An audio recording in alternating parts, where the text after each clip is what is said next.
నివారించాలా, రైతులకు ఇన్సూరెన్స్ డబ్బులు ఇవ్వాలా, కరువు సహాయ పనులు చేపట్టాలా, ఉపాధి హామీ పనులు చేపట్టాలని జనం కోసం పోరాడిన పార్టీ కమ్యూనిస్ట్ పార్టీ.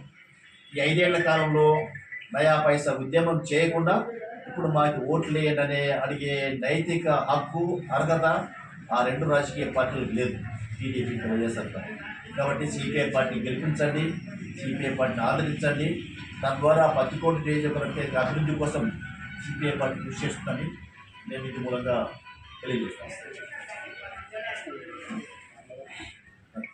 అదేవిధంగా పార్లమెంటు కూడా మా ఇండియా కూటమి అభ్యర్థి రాంపుల్లయ్య యాదవ్ గారు పోటీ చేస్తున్నారు. కాంగ్రెస్ పార్టీ గుర్తుపైన నామినేషన్ కార్యక్రమం కూడా వాళ్ళు వచ్చారు. మొన్న షర్మిల గారు కూడా కర్నూలుకు వచ్చింటే సిపిఐ, సిపిఎం, కాంగ్రెస్ పార్టీ అన్నీ కలిపి కర్నూలు టౌన్లో కూడా పూల బజార్లో పెద్ద సభ పెట్టాము.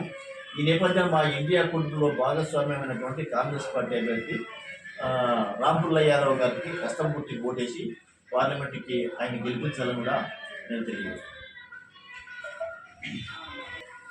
ఈరోజు ప్రెస్ మీట్ ప్రధాన ఉద్దేశం, రేపు సాయంత్రం 5 గంటలకి మన వెల్దుర్తి గ్రామంలో పురోహితుల గుండా ఇండియా కూటమి అభ్యర్థుల గెలుపు కోసం సిపిఐ పార్టీ రాష్ట్ర కార్యదర్శి, మాజీ ఎమ్మెల్యే, ఎక్స్ ఎమ్మెల్యే మన రామకృష్ణ గారు వెల్దుర్తి మండలంలో పర్యటిస్తూ ఉన్నారు.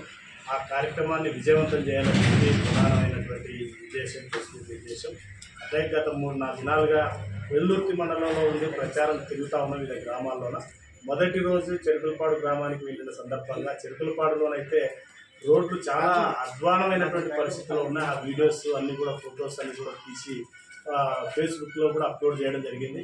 ఈ ఒక సొంత ఎమ్మెల్యే నియోజకవర్గంలో ఉన్నటువంటి సొంత గ్రామంలోనే ఈరోజు రోడ్లు దుర్మార్గంగా చాలా దుస్థితి తలపిస్తూ ఉన్నాయంటే మిగతా నియోజకవర్గం అంతా కూడా ఏ విధంగా ఉంటాయో ఒకసారి మనం ఆలోచన చేయాలా. ఈరోజు 106 చెరువులకు నీళ్లు నింపారని చెప్పి సోషల్ మీడియాలో శ్రీదేవమ్మ గారు చాలా గొప్పలు చెప్పుకుంటూ ఉంది. మన వెల్దుర్తి మండలంలోనే సూర్యపల్లె, లేకపోతే అభివృద్ధిపల్లె 1-2 చెరువులు నింపి మిగతా చెరువులన్నింటినీ గాలికి వదిలేసినటువంటి ఎమ్మెల్యే సుజాత శ్రీదేవమ్మ గారు ఈరోజు మరి వెల్దుర్తి పక్కనే ఉన్నటువంటి ఈరన్న చెరువు ఈరన్న గారి చెరువు మరి నీళ్లు నింపాలి. మరి అది ఏమైంది, దానికి ఏమైంది అంటే సౌత్ తల్లి ప్రేమ ఎందుకు 1-2 చెప్పుకోవడానికి నింపడం కాదు. ఇది నిజంగా పేదల కోసము, రైతుల కోసం ఏదైనా పని చేయాలో చిత్తశుద్ధితో అంటే అది నిజంగా అన్ని చెరువులకు నింపి నువ్వు చెప్తే అర్థం ఉంది. అట్లా కాకుండా పూర్తిగా 1-2 చెప్పుకోవడానికి నింపినట్టుంది పరిస్థితి. కాబట్టి ఇప్పటికే గ్రామాల్లో మేము దాదాపు ఒక 15 గ్రామాలు పర్యటన చేశాం. ఆ పర్యటన చేసిన సందర్భంగా మాకు జనం నుండి వచ్చినటువంటి రెస్పాండ్ ఏమంటే, శ్రీదేవమ్మ మా విలేజ్కి ఏం చేయలేదు, మేము ఈసారి ఆమెకి ఎందుకు వేయాలో ఓటు, సరే వస్తే మేము అడుగుతామనే విధంగా ఈరోజు క్వశ్చన్ చేస్తూ ఉన్నారు. ఆమెమో సోషల్ మీడియాలో మొత్తం పత్తికోట నియోజకవర్గం అంతా సస్యశ్యామలం అయిపోయింది, మొత్తం ఇంకా నేనే ఈసారి నెక్స్ట్ ఎమ్మెల్యే గెలుస్తా అని చెప్తా ఉన్నారు. కాబట్టి దీన్ని పూర్తిగా జనమంతా కూడా అర్థం చేసుకుంటా ఉన్నారు. సొంత నీ మండలంలోనే ఇంత వ్యతిరేకత ఉంటే మిగతా మండలాల్లో ఎట్లుంటుందో ఒకసారి ఆలోచన చేయాలి. అట్లాగే కమ్యూనిస్ట్ పార్టీ నాయకులుగా గ్రామాల్లో తిరుగుతూ ఉంటే పోలీసులను పురమాయిస్తూ ఉన్నారు. మీకు ఇంటింటి ప్రచారం తిరగడానికి మీకు రైట్ ఎక్కడుంది, మీకు పర్మిషన్ ఎక్కడుంది అని చెప్పి.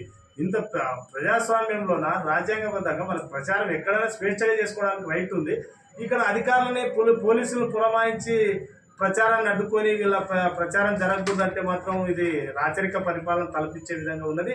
కాబట్టి ఇట్లాంటి ఫ్యూడల్ మనస్తత్వము లేకుంటే రాచరిక వ్యవస్థ ఉన్నటువంటి వాళ్ళని ప్రజలు తిరస్కరించడానికి సిద్ధంగా ఉన్నారు. రేపు మే 17వ తారీఖు వీళ్ళందరికీ కూడా తగిన గుణపాఠం చెప్పడానికి ప్రజలు సిద్ధంగా ఉన్నారు. కాబట్టి ప్రజలందరినీ కూడా విజ్ఞప్తి చేసేది ఏమంటే ఒకసారి ఆలోచన చేసి ఇండియా కూటమి అభ్యర్థులను గెలిపించండి.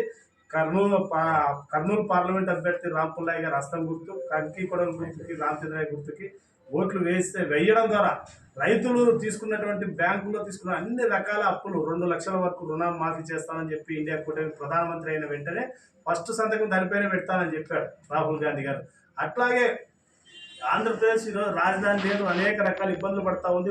ప్రత్యేక హోదా ఇస్తానని చెప్పి నమ్మించి మోసం చేసిన బీజేపీ ఈరోజు నట్టేట ముంచింది ఆంధ్రప్రదేశ్ని. ప్రత్యేక హోదా కూడా నేను ఖచ్చితంగా మొదటి సంతకంలో భాగంగా తీసుకుంటానని చెప్పి ప్రత్యేక హోదా 10 సంవత్సరాలు ఇస్తానని చెప్పి ఇండియా కూటమి తరఫున రాహుల్ గాంధీ గారు కూడా మేనిఫెస్టోలో అనౌన్స్ చేయడం జరిగింది. ఇట్లా అనేక రకాల రైతులకి, మహిళలకి, విద్యార్థులకి, యువకులకి, వ్యవసాయ కూలీలకి, కార్మికులకి, అందరికీ, అన్ని వర్గాల ప్రజలకి సమన్వయం జరగాలి అంటే దేశంలో ఇండియా కూటమి గెలవాలి. ఈ రాష్ట్రంలో ఇండియా కూటమి అభ్యర్థులు గెలవడం ద్వారా నిజంగా ప్రజలకు న్యాయం జరిగేదానికి అవకాశం ఉందని చెప్పి ఈ సందర్భంగా కోరుతా ఉన్నాం. వెల్దుర్తి మండల ప్రజలందరూ కూడా విజ్ఞతతో ఆలోచన చేసిన 17వ తారీఖు జరిగే పోలింగ్లో అత్యధికంగా కంకి కొడవల గుర్తుపైన హస్తం గుర్తుపైన ఓట్లేసి గెలిపించాలని చెప్పి మీడియా మిత్రుల ద్వారా మీ ద్వారా ప్రజానికాన్ని విజ్ఞప్తి చేస్తూ సెలవు తీసుకుంటాను.